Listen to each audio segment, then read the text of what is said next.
Corona काल में देश की अर्थव्यवस्था की रीढ़ साबित हुई कृषि के लिए सरकार ने तोहफों की बरसात की है। ग्रामीण क्षेत्रों में अर्थव्यवस्था को मजबूत बनाने और किसानों की आमदनी बढ़ाने के लिए सरकार ने सब्सिडी पर खर्च को बढ़ाने का फैसला किया है। पीएम मोदी की अध्यक्षता में हुई केंद्रीय कैबिनेट की बैठक में कैबिनेट ने खाद सब्सिडी बढ़ाने को मंजूरी दे दी है। सरकार ने फॉस्फेटिक और पोटासिक उर्वरकों के लिए सब्सिडी को 21,000 करोड़ से बढ़ाकर 61,000 करोड़ रुपए करने का फैसला लिया है। इससे देश के 14 करोड़ किसानों को फायदा पहुंचेगा। किसानों को कोलैटरल फ्री लोन मुहैया कराने वाली पीएम स्वनिधि स्कीम को भी दिसंबर 2024 तक बढ़ाने का फैसला किया गया है।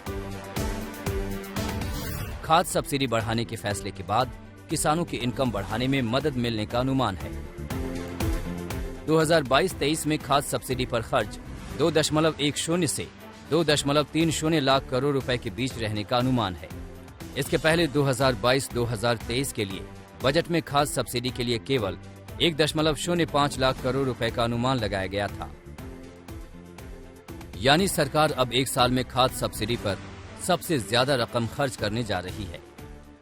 2021-22 में पूरे साल में 57,150 करोड़ रुपए की सब्सिडी थी P&K पर। इस साल केवल 6 महीने के लिए 60,939 करोड़ रुपए की सब्सिडी हमने तय की है। ये अपने आप में बहुत बड़ी है। प्रति बैग भी डीएपी की देखेंगे तो उसमें भी जहां 501 रुपया थी, 512 रुपया थी, उसको बढ़ाकर 2501 रुपया की गई है।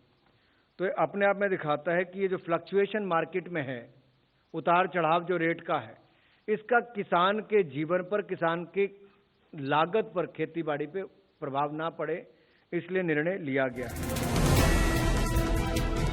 दरअसल खाद पर सब्सिडी को बढ़ाने का फैसला सरकार को रूस यूक्रेन युद्ध की वजह से भी करना पड़ा है।